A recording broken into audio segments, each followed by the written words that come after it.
Hello दोस्तों, आप सभी का टारगेट 91 यूट्यूब चैनल में बहुत बहुत स्वागत है। आज से हम जनरल नॉलेज के 1000 प्रश्न ऐसे प्रश्न कवर कर रहे हैं जो हर प्रतियोगी परीक्षा में बार बार रिपीट होते हैं। तो आप इस सीरीज़ का अच्छे से लाभ लें और इस वीडियो को अपने दोस्तों तक शेयर करें। अगर आप न्यू व्यूअर हैं तो आप इस यूट्यूब चैनल के माध्यम से जुड़ सकते हैं और जनरल नॉलेज के सारे क्वेश्चन अर्थात जनरल नॉलेज जीके को आप और बेहतर याद कर सकते हैं, पढ़ सकते हैं। तो हम आज का वीडियो स्टार्ट करते हैं। भगवान बुद्ध को ज्ञान की प्राप्ति कहाँ हुई थी?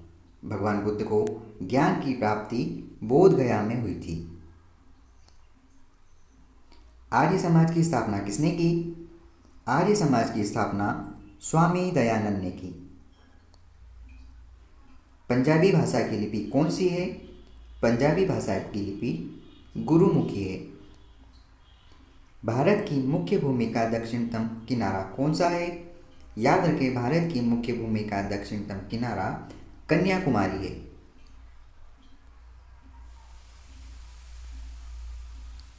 भारत में सबसे पहले सूर्य किस राज्य में निकलता है? भारत में सबसे पहले सूर्य अरुणाचल प्रदेश में निकलता है। इंसुलिन का प्रयोग किस बीमारी के उपचार में होता है?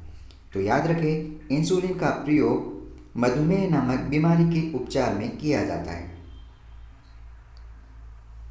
बिहू किस राज्य का प्रसिद्ध त्योहार है? बिहू असम राज्य का प्रसिद्ध त्योहार है। कौन सा विटामिन आंवले में प्रचुर मात्रा में मिलता है? तो याद रखिए, विटामिन सी आंवले में प्रचुर मात्रा में मिलता है।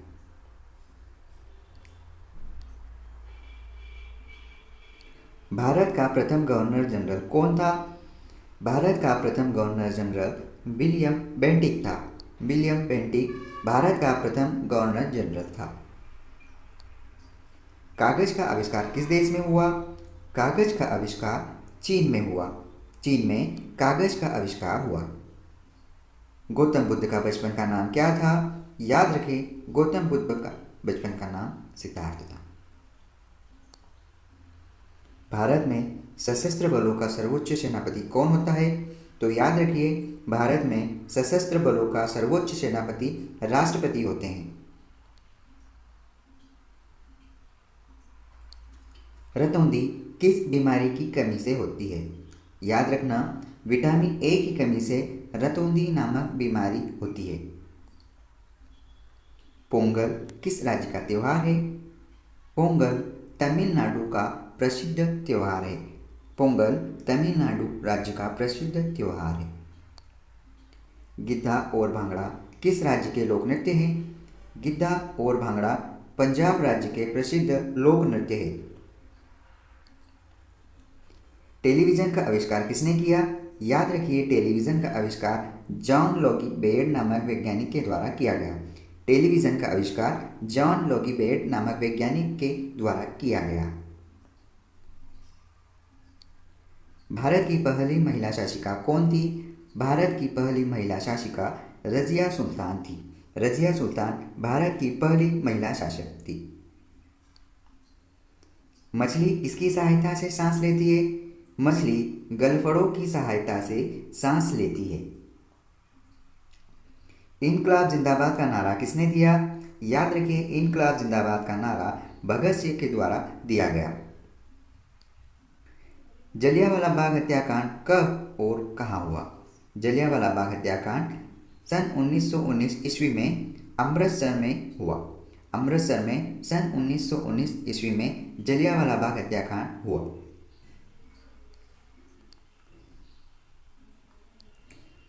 उन्नीस ईस्वी में कांग्रेस छोड़ने के बाद सुभाष चंद्र बोस ने किस दल की स्थापना की? याद रखिए, 1939 ईस्वी में कांग्रेस छोड़ने के बाद सुभाष चंद्र बोस ने फॉरवर्ड ब्लॉक नामक दल की स्थापना की थी। पंजाब केसरी किसे कहा जाता है? याद रखिए, लाला लाजपत राय को पंजाब केसरी के नाम से जाना जाता है। सैंडर्स की हत्या किसने की? सैंडर्स की हत्या भगत सिंह ने की। भगत सिंह ने सैंडर्स की हत्या की। 1857 ईस्वी के विद्रोह में किसने अपना बलिदान सबसे पहले दिया?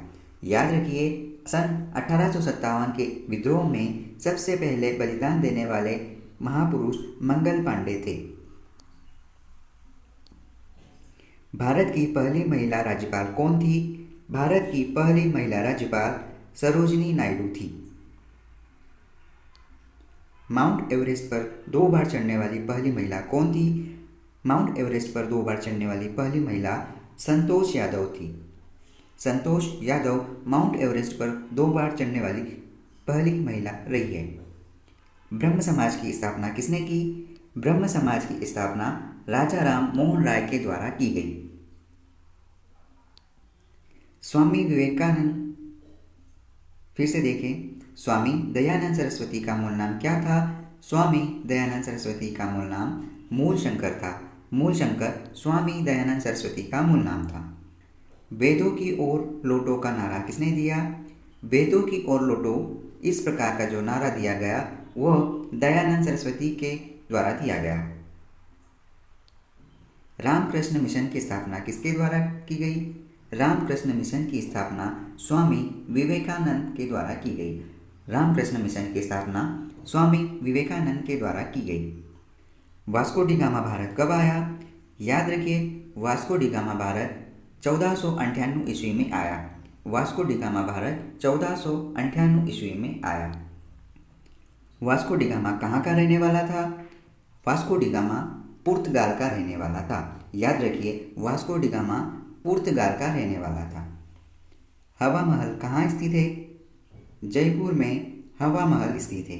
याद रखिए, हवा महल जयपुर राजस्थान में स्थित है। सिख धर्म का संस्थापक किस सिख गुरु को माना जाता है? याद रखना, सिख धर्म का संस्थापक गुरु नानक देव को माना जाता है। गुरु नानक देव सिख धर्म के संस्थापक है। सिखों का प्रमुख त्यौहार कौन सा है? सिखों का प्रमुख त्यौहार बैसाखी है। याद रखिए, सिखों का प्रमुख त्यौहार बैसाखी है। लौह पुरुष किस महापुरुष को कहा जाता है? लौह पुरुष सरदार वल्लभ भाई पटेल को कहा जाता है। याद रखिए, लौह पुरुष के नाम से जाने जाने वाले व्यक्ति सरदार वल्लभ भाई पटेल हैं। नेताजी किस महापुरुष को कहा जाता है? नेताजी सुभाष चंद्र बोस को कहा जाता है। सुभाष चंद्र बोस को नेताजी के नाम से भी जाना जाता है। दिल्ली स्थित लाल बहादुर शास्त्री की समाधि का क्या नाम है? दिल्ली स्थित लाल बहादुर शास्त्री की समाधि का नाम विजय घाट है। विजय घाट लाल बहादुर शास्त्री की समाधि स्थल है। महाभारत के रचयिता कौन है? महाभारत के रचयिता महर्षि वेद व्यास है। महर्षि वेद व्यास महाभारत के रचयिता है। अर्थशास्त्र नामक पुस्तक किसके द्वारा लिखी गई? अर्थशास्त्र नामक पुस्तक चाणक्य अर्थात कौटिल्य के द्वारा लिखी गई। जय जवान जय किसान, इस प्रकार का नारा किसके द्वारा दिया गया? जय जवान जय किसान का नारा लाल बहादुर शास्त्री जी के द्वारा दिया गया। लाल बहादुर शास्त्री जी के द्वारा जय जवान जय किसान का नारा दिया। संविधान सभा का स्थायी अध्यक्ष कौन था? याद रखिए, संविधान सभा का स्थायी अध्यक्ष डॉक्टर राजेंद्र प्रसाद थे। डॉक्टर राजेंद्र प्रसाद संविधान सभा के स्थायी अध्यक्ष रहे हैं। संविधान सभा की प्रारूप समिति के अध्यक्ष कौन थे? संविधान सभा की प्रारूप समिति के अध्यक्ष डॉक्टर भीमराव अंबेडकर जी थे। डॉक्टर भीमराव अंबेडकर जी संविधान सभा की प्रारूप समिति के अध्यक्ष थे। विश्व रेड क्रॉस दिवस किस तारीख को मनाया जाता है? विश्व रेड क्रॉस दिवस 8 मई को मनाया जाता है। 8 मई को विश्व रेड क्रॉस दिवस मनाया जाता है। सूर्योदय का देश के नाम से कौन सा देश प्रसिद्ध है?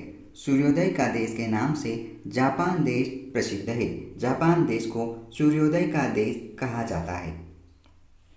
अंतर्राष्ट्रीय महिला दिवस किस तिथि को मनाया जाता है? याद रखिए, अंतर्राष्ट्रीय महिला दिवस 8 मार्च को मनाया जाता है। 8 मार्च को अंतर्राष्ट्रीय महिला दिवस मनाया जाता है। इस प्रकार की तिथियां एग्जाम में पूछी जाती है, तो अगर आपने तिथियों से संबंधित सारे क्वेश्चन याद नहीं किए तो उन सारे क्वेश्चनों को भी आप अच्छे से याद कर ले। और इस वीडियो को अगर आप देखना चाहते हैं तो आप इस YouTube चैनल की प्लेलिस्ट में जाकर आप सारे तिथियों को भी याद कर सकते हैं, वो वीडियो विजिट कर सकते हैं। क्षेत्रफल की दृष्टि से भारत में सबसे छोटा राज्य कौन सा है? क्षेत्रफल की दृष्टि से भारत में सबसे छोटा राज्य गोवा है। गोवा भारत का क्षेत्रफल की दृष्टि से सबसे छोटा राज्य है। ओणम किस राज्य का प्रसिद्ध त्योहार है? ओणम केरल का प्रसिद्ध त्योहार है। केरल का प्रसिद्ध त्योहार ओणम है। दिल्ली भारत की राजधानी कब बनी? सन 1911 में दिल्ली भारत की राजधानी बनाई गई। सन 1911 में। सबसे चमकीला ग्रह कौन सा है? सबसे चमकीला ग्रह शुक्र ग्रह है। शुक्र ग्रह सबसे चमकीला ग्रह है। भारत का राष्ट्रीय पशु कौन सा है? भारत का राष्ट्रीय पशु बाघ है। बाघ भारत का राष्ट्रीय पशु है। भारत का राष्ट्रीय पक्षी कौन सा है? याद रखिए, भारत का राष्ट्रीय पक्षी मोर है। मोर भारत का राष्ट्रीय पक्षी है। भारत का राष्ट्रीय जलीय जीव कौन सा है? याद रखिए, भारत का राष्ट्रीय जलीय जीव गंगा डॉल्फिन है। गंगा डॉल्फिन भारत का राष्ट्रीय जलीय जीव है। भारत का राष्ट्रीय फल कौन सा है? याद रखिए, भारत का राष्ट्रीय फल आम है। आम भारत का राष्ट्रीय फल है। भारत का राष्ट्रीय फूल कौन सा है? भारत का राष्ट्रीय फूल कमल है। कमल भारत का राष्ट्रीय फूल है। भारत का राष्ट्रीय पेड़ कौन सा है? भारत का राष्ट्रीय पेड़ बरगद है। बरगद भारत का राष्ट्रीय पेड़ है। इस प्रकार राष्ट्रीय प्रतीक चिन्ह जितने भी हैं आप अच्छे से याद रखें। कभी कभी इतने आसान क्वेश्चन भी पूछ लिए जाते हैं जो हम एग्जाम में कभी कभी गलत कराते हैं, तो कृपया आप राष्ट्रीय प्रतीक अच्छे से याद रखें। भारत का राष्ट्रीय खेल कौन सा है? भारत का राष्ट्रीय खेल हॉकी है। भारत के राष्ट्रीय झंडे की लंबाई और चौड़ाई में कितना अनुपात है? तो याद रखिए, भारत के राष्ट्रीय ध्वज की लंबाई और चौड़ाई में अनुपात 3:2 है। यह अनुपात ध्यान रखें, 3:2 के अनुपात में राष्ट्रीय झंडे की लंबाई और चौड़ाई अनुपात में विभक्त किया गया है। भारत का राष्ट्रीय गान किसने लिखा? भारत का राष्ट्रीय गान रविंद्रनाथ टैगोर के द्वारा लिखा गया है। भारत का राष्ट्रीय गान रविंद्रनाथ टैगोर के द्वारा लिखा गया है। भारत का राष्ट्रीय गीत कौन सा है? भारत का राष्ट्रीय गीत वंदे मातरम है। वंदे मातरम भारत का राष्ट्रीय गीत है। भारत का राष्ट्रीय गीत किसके द्वारा लिखा गया? याद रखिए, भारत का राष्ट्रीय गीत बंकिम चंद्र चटर्जी के द्वारा लिखा गया। मैं एक बार इसको और क्लियर कर देता हूँ। भारत का राष्ट्रीय गान जन गण मन है, जो कि रविंद्रनाथ टैगोर जी के द्वारा लिखा गया, और भारत का राष्ट्रीय गीत वंदे मातरम है, जो बंकिम चंद्र चटर्जी के द्वारा लिखा गया। ये दोनों क्वेश्चन आप अच्छे से याद रखें, कभी कभी इसमें कन्फ्यूजन हो जाता है। महात्मा गांधी को राष्ट्रपिता सबसे पहले किसके द्वारा कहा गया? भारत में महात्मा गांधी को राष्ट्रपिता सबसे पहले नेताजी सुभाष चंद्र बोस के द्वारा कहा गया। हमारा राष्ट्रीय पंचांग कौन सा है? सक्संवत हमारा राष्ट्रीय पंचांग है। राष्ट्रीय गान गाने की अवधि कितनी है? जन गण मन राष्ट्रीय गान, जो कि बंकिम चंद्र चटर्जी नहीं रविंद्रनाथ टैगोर के द्वारा लिखा गया है, और इसकी अवधि कुल 52 सेकेंड है। याद रखिए, ये रविंद्रनाथ टैगोर के द्वारा जन गण मन राष्ट्रीय गान रचित है, जो कि 52 सेकेंड में गाया जाता है। रेडियो एक्टिविटी की खोज किसके द्वारा की गई? रेडियो एक्टिविटी की खोज हेनरी बेकरल के द्वारा की गई। पेसमेकर का संबंध शरीर के किस अंग से है? तो याद रखिए, पेसमेकर का संबंध हृदय से है। मानव शरीर की किस ग्रंथि को मास्टर ग्रंथि कहा जाता है? याद रखिए, मानव शरीर की पीयूष ग्रंथि को मास्टर ग्रंथि के नाम से जाना जाता है। कार्बन का सर्वाधिक शुद्ध रूप कौन सा है? हीरा कार्बन का सर्वाधिक शुद्ध रूप है। एक्सरे का आविष्कार किसके द्वारा किया गया?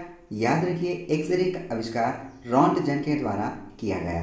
याद रखिए, एक्सरे का आविष्कार रॉन्टजन के द्वारा किया गया। इस प्रकार आविष्कारों से संबंधित सारे प्रश्न आप अच्छे से याद रखिए। ये ऐसे पॉइंट्स है जहाँ से एग्जाम में एक एक प्रश्न पूछा जाता है, तो इन तरह के सारे जितने भी टॉपिक बताए जा रहे हैं, इन टॉपिकों को आप अच्छे से कवर करें। किस धातु का प्रयोग मानव द्वारा सबसे पहले किया जाता है? याद रखिए, तांबे का प्रयोग मानव द्वारा सबसे पहले किया गया है।